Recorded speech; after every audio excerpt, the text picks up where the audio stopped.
नज़दीकी सदियों में देखें तो मैं भगत सिंह का फॉलोवर हूँ। हुँ। मैं चंद्रशेखर आज़ाद का, तात्या टोपे का, राणा सांगा, राणा कुंभा और इस देश के जो 7,34,700 कुछ जो क्रांतिकारी अमर शहीद बलिदान देकर के जो हुए, मैं उनका फॉलोवर हूँ। मैं गरम दल का फॉलोवर हूँ। नरम गरम दल का फुटबॉल। हाँ, सीधा है। मैं गरम दल के जो नेता थे, मैं उनका फॉलोवर। मैं योगेश्वर राम की धनुष का फॉलोवर हूँ। मैं योगेश्वर श्री कृष्ण के अंगुली में चलने वाले सुदर्शन का फॉलोवर हूँ। मैं योगेश्वर अर्जुन के गांडीव धनुष का फॉलोवर हूँ। तो इसलिए मैं आपको यही कहूँगा कि हम सब युवा अपनी चेतना को कदाचित उदासीन ना होने दें। अच्छी अच्छी पुस्तकें पढ़ें, मित्रता करें अच्छी अच्छी पुस्तकों के साथ। मेरे पास बहुत सारी पीडीएफ में रखता हूँ, मैं पढ़ता हूँ, फ़ोन में भी लगा रहता हूँ। बहुत अच्छे अच्छे अखबार में, इंग्लिश अखबार भी मैं लेता हूँ फ़ोन में ऑनलाइन और पढ़ता हूँ, हिंदी भी पढ़ता हूँ। मैं सोचता हूँ कि जितना हम अध्ययनशीलता के नज़दीक अपने आप को रखेंगे, उतना हमारी बौद्धिक विकास भी होगा, आत्मिक विकास भी होगा, आध्यात्मिक विकास भी होगा और स्मृति विकास भी होगा। तो अपने इन चहुमुखी सर्वांगीण विकास के लिए एक तो शिक्षा के और किताबों के टच में रहे।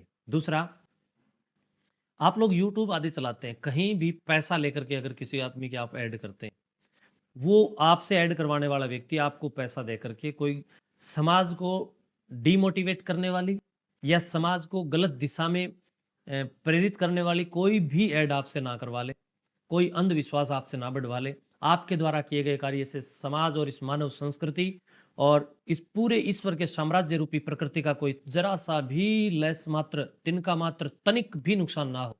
इसके लिए आप अपना कहीं न कहीं कसौटी को कायम रखें और अपने यूट्यूब के माध्यम से समाज के ज्वलंत मुद्दों को आप उठाइए और नशाखोरी, मीट, मांस, अंडे और जीव हत्याएँ जितनी हैं, भ्रूण हत्याएँ जितनी भी हैं या सामाजिक पट क्षेत्र पर दहेज की जो बहुत बड़ी एक कुरीति समाज के अंदर बहुत सारी बहन-बेटियों को बेमौत मार रही है।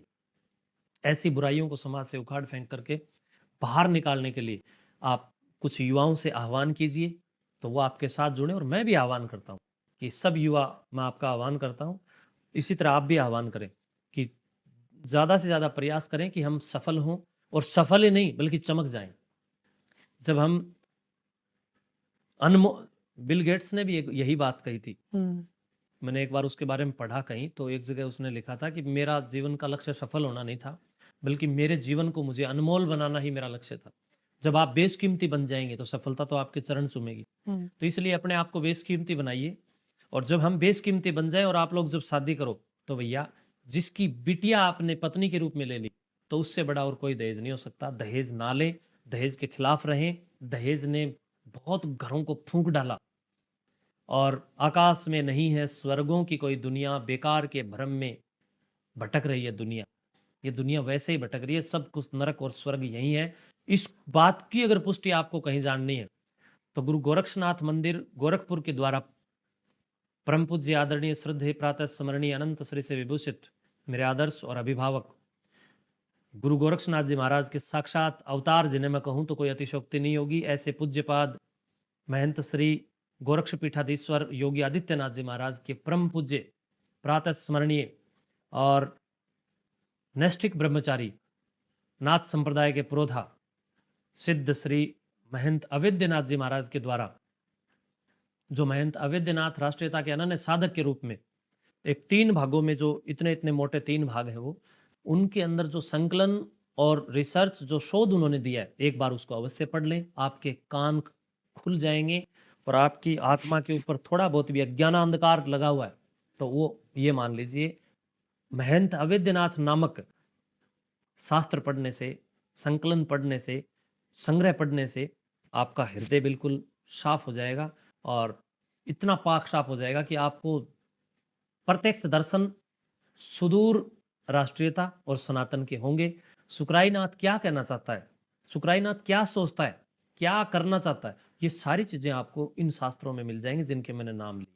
मैंने अब तक हजारों शास्त्र ऐसे अध्ययन किए हैं और मैं दैनिक दिनचर्या में भी, मैं चलती गाड़ी में भी फ़ोन में लगा रहता हूँ, मैं बैठता हूँ तब भी फ़ोन में लगा रहता हूँ। मैं आपको भी कोई अच्छी अच्छी पुस्तकें प्रोवाइड कराऊंगा व्हाट्सएप पे हुँ। और मैं आपसे भी कहूँगा कि ज़रूर आप अपने फ़ोन का भी प्रयोग करें, तो पुस्तक पढ़ने के लिए ज़रूर करें।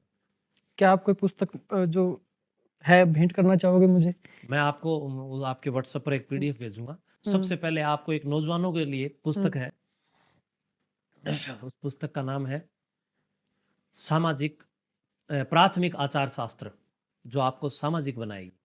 नैतिक शिक्षा आपको सामाजिक परिवेश में सबसे ज्यादा आवश्यक है, और जब आप नैतिक शिक्षा के दरमियान अपने जीवन को आगे बढ़ाएंगे तो राष्ट्र का पतन करने वाले तत्वों को आप समाज से हटाने के लिए जतन करोगे, और फिर आपका वतन प्रगति करेगा।